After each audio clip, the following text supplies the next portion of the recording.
Can I ask you something? When was the last time you actually asked God for something specific? Not a vague prayer, not a general blessing, something specific, something you could write down on paper with details. Have you ever done that? And here is an even deeper question. When you pray, do you actually expect to receive? Or are you just hoping, just wishing, just going through the motions because that is what you were taught to do? I am asking because I care about you. I am asking because what I am about to show you has the power to change everything about how you approach God. Are you ready to hear it? The Bible is not just a book. It is alive. It is God's personal letter to you, pregnant with meaning, always giving more to those who seek. Every time you return to it, new light opens within your heart. Today, I want to show you something that could unlock a door you did not even know was closed, something that connects the way you pray to the way you see yourself, something that ties directly into the be and be, do, have. Will you stay with me? Will you let this get into your spirit? Let me ask you this. When you go to God in prayer, how do you see yourself? Do you see yourself as someone who belongs there? Or do you feel like you are bothering Him? Do you approach with confidence? Or do you approach hoping He will tolerate you long enough to hear your request? I am not asking to condemn you. I am asking because the answer to that question determines whether your prayers have power or not. Think about it. If you do not believe you have the right to be there, how can you believe you have the right to receive? If you are not sure who you are, how can you be sure of what belongs to you? This is the heart of everything we are about to study. What does amiss say? James, the brother of Jesus, wrote something that should stop every believer in their tracks. James chapter 4, verse 2. Ye lust, and have not. Ye kill, and desire to have, and cannot obtain. Ye fight and war, yet ye have not, because ye ask not. Did you hear that? Ye have not, because ye ask not. Not because God said no, not because it was not His will, not because you were unworthy, because you did not ask. Can I ask you? How many things are you living without right now simply because you never brought them to God? How many blessings are sitting on the table that you never claimed because you never opened your mouth? How many answers has God been waiting to give you, but you never asked the question? The Greek word for ask here is aiteo. It means to ask, to request, to call for. It carries expectation. It is not passive hoping. It is active requesting. So let me ask you again. Are you asking, really asking, with specifics, with expectation? Or are you just hoping something good might happen? James chapter 4, verse 3.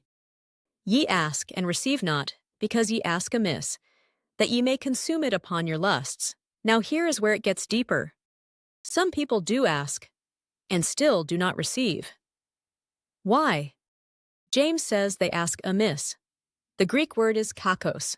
Wrongly, badly, in a wrong way. But I want you to think about this. What if asking amiss is not just about wrong motives? What if it is about asking from the wrong position? What if the reason some prayers go unanswered is not because God did not hear them, but because the person praying did not know who they were when they prayed? Can you imagine an heir to a throne begging for scraps? Can you imagine a king's child groveling for crumbs? That is what happens when we pray without understanding our identity. The be changes the asking. Who are you when you pray? Before we talk about how to ask, we have to settle who is doing the asking. So let me ask you, who are you? Not what do you do, not what have you accomplished. Who are you in God's eyes? Romans chapter 8, verse 17. And if children, then heirs, heirs of God, and joint heirs with Christ. Did you catch that? You are an heir, not a beggar, not an outsider, an heir. Joint heirs with Christ. What belongs to Him belongs to you. Do you believe that? Do you really believe that when you pray? An heir does not beg. An heir does not grovel. An heir receives what was already designated for them. Ephesians chapter 2, verse 6. And hath raised us up together, and made us sit together in heavenly places in Christ Jesus. Where are you right now? According to this verse, you are seated in heavenly places. Not someday. Not when you die. Right now. Present tense. Your position is already established. The question is, do you know it? Hebrews chapter 4, verse 16. Let us therefore come boldly unto the throne of grace, that we may obtain mercy and find grace to help in time of need. How does God tell you to come? Boldly. The Greek word is parasia, freedom in speaking, frankness, openness, without fear. Not timidly, not apologetically, not hoping you are allowed. Boldly, because you belong there. So I have to ask you, when you pray, do you come boldly, or do you come uncertain, hesitant, wondering if God even wants to hear from you? This is B. This is identity. And until this is settled, your asking will always be weak. What does faith look like? James chapter 1, verse 5. If any of you lack wisdom, let him ask of God, that giveth to all men liberally, and upbraideth not, and it shall be given him. Look at how God gives, liberally, generously, without holding back. And he upbraideth not. He does not scold you for asking. He does not make you feel guilty for having needs. Is that how you see God? As a generous Father who delights in giving to you? Or have you been taught to see him as distant, reluctant, hard to please? Your image of God determines your confidence in asking. James chapter 1, verses 6 and 7. But let him ask in faith, nothing wavering. For he that wavereth is like a wave of the sea driven with the wind and tossed. For let not that man think that he shall receive anything of the Lord. Nothing wavering. Do you hear the intensity of that? The Greek word is diakrino, to separate, to doubt, to hesitate, to be divided in your mind. A wavering person is double-minded. One moment they believe, the next moment they doubt. One foot in faith, one foot in fear. Can I ask you honestly, is that you? Do you ask believing, or do you ask and then immediately start doubting whether God heard you? James says a double-minded person should not expect to receive anything. Why? Because double-mindedness reveals an unsettled identity. If you knew who you were, you would not waver. If you understood your position, doubt would have no foothold. This is why B must come first. When your identity is settled, wavering stops. What did Jesus teach about asking? Matthew chapter 7, verses 7 and 8. Ask, and it shall be given you. Seek, and ye shall find. Knock, and it shall be opened unto you. For every one that asketh receiveth, and he that seeketh findeth, and to him that knocketh it shall be opened. Look at those guarantees. Shall be given, shall find, shall be opened. Not might, not maybe, not if God feels like it, shall. And then Jesus says, everyone that asketh receiveth. Not some, not a few, everyone. Do you believe that? Do you really believe that applies to you? Because if you do, why are there things you have not asked for? Matthew chapter 7, verses 9 through 11. Or what man is there of you, whom if his son ask bread, will he give him a stone? Or if he ask a fish, will he give him a serpent? If ye then, being evil, know how to give good gifts unto your children, how much more shall your Father, which is in heaven, give good things to them that ask him? Jesus is using a picture you can understand, a father and a son. When a son asks his father for bread, does the father give him a stone? Of course not. When a son asks for fish, does the father give him a serpent? Never. Now think about this. If earthly fathers, flawed and imperfect as they are, know how to give good gifts to their children, how much more does your perfect heavenly Father want to give good things to you? But notice the relationship. A son asks bread. A son asks fish. The asking flows from identity. A son does not beg like a stranger. A son asks like an heir. So I ask you again, how do you come to God? As a stranger hoping for a handout, or as a child who knows their father? Mark chapter 11, verses 23 and 24. For verily I say unto you, that whosoever shall say unto this mountain, Be thou removed, and be thou cast into the sea, and shall not doubt in his heart, but shall believe that those things which he saith shall come to pass. He shall have whatsoever he saith. Therefore I say unto you, what things soever ye desire, when ye pray, believe that ye receive them, and ye shall have them. Believe that ye receive them. Present tense. At the moment of asking. Not believe that you will receive someday. Believe that you have received right now. Can you do that? Can you ask and immediately believe the answer is already yours? That is not positive thinking. That is not mind tricks. That is covenant faith from settled identity. When you know who you are and who your Father is, believing becomes natural. Have you written your vision? Now here is something most people have never connected to asking. Habakkuk chapter 2, verse 2. And the Lord answered me and said, write the vision, and make it plain upon tables, that he may run that readeth it. God told Habakkuk to write the vision. Make it plain. Make it clear.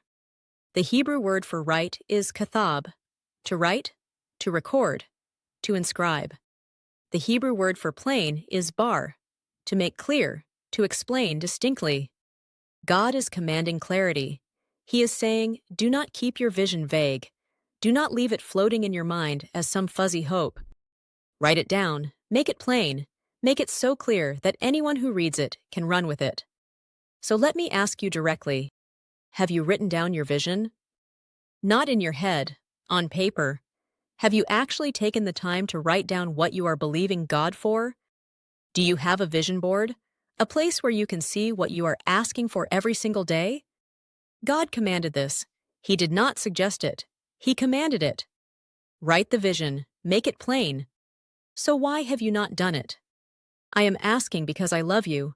I am asking because I want to see you receive what God has for you. Most believers have never written down a single vision. They pray vague prayers, wonder why nothing changes, and then blame God for not answering. But God did answer. He told you exactly what to do. He said, write it down. You just have not done it yet. Will you do it after this study? A written vision creates clarity. Clarity creates focus. Focus creates faith. Faith creates receiving. Habakkuk chapter 2, verse 3. For the vision is yet for an appointed time, but at the end it shall speak and not lie. Though it tarry, wait for it. Because it will surely come, it will not tarry. Did you hear that promise? It will surely come. Not maybe, not hopefully, surely. But there has to be a vision first, a written vision, a clear vision. When you write it clearly and wait in faith, fulfillment is not a question mark. It is a guarantee. Proverbs chapter 29, verse 18. Where there is no vision, the people perish. But he that keepeth the law, happy is he. The Hebrew word for perish is para. To loosen, to be unrestrained, to go wild, to wander without direction. Where there is no vision, people wander. They drift. They scatter. Is that what is happening in your life? Are you feeling directionless? Unfocused? Like you are just going through the motions? Could it be because you have no written vision? God gave you the solution. Write it down, make it plain. Vague prayers produce vague results. Clear, written, specific visions produce clear, tangible results. So I ask you one more time. Have you written your vision? Do you have a vision board? Will you do it? The be-do have connection. B. Settle your identity. Before you ask, know who is doing the asking. Are you a child of God? An heir? Seated in heavenly places? If your identity is not settled, your asking will be wavering and double-minded. But when you know who you are, you approach boldly. You ask with expectation. You receive with confidence. Do. Write the vision and ask in faith. First, write the vision. Get clear. Get specific. Make it plain. Second, ask in faith, nothing wavering.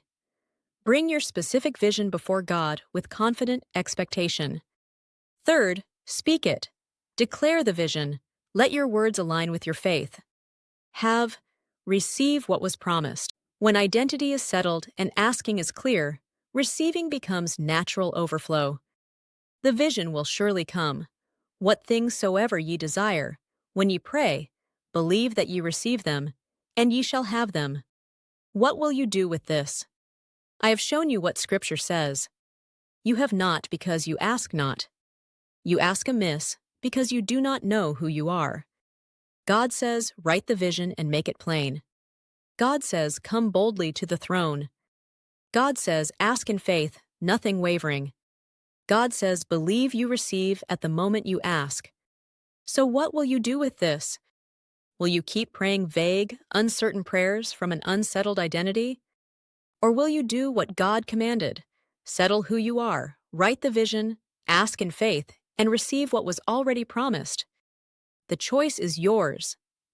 But I am telling you, with everything in me, this can change your life if you let it. Will you let it? Open your Bible. Read the verses for yourself. Become a student of Scripture, not a follower of any man. I am Lydia, the digital avatar created by Mark Wasmuth. Mark writes every word of the study. He does the research. He does the work. I am simply a voice to help deliver truth in a way that reaches more people. If this message touched your spirit, if it opened something in you that needed to be opened, like this video, subscribe to the channel, and share it with someone who needs to hear it. Comment below, what vision are you going to write this week? I want to hear from you. Remember, be who God made you, do what He commanded, have what He promised. In the name of Yeshua, Jesus Christ, Amen.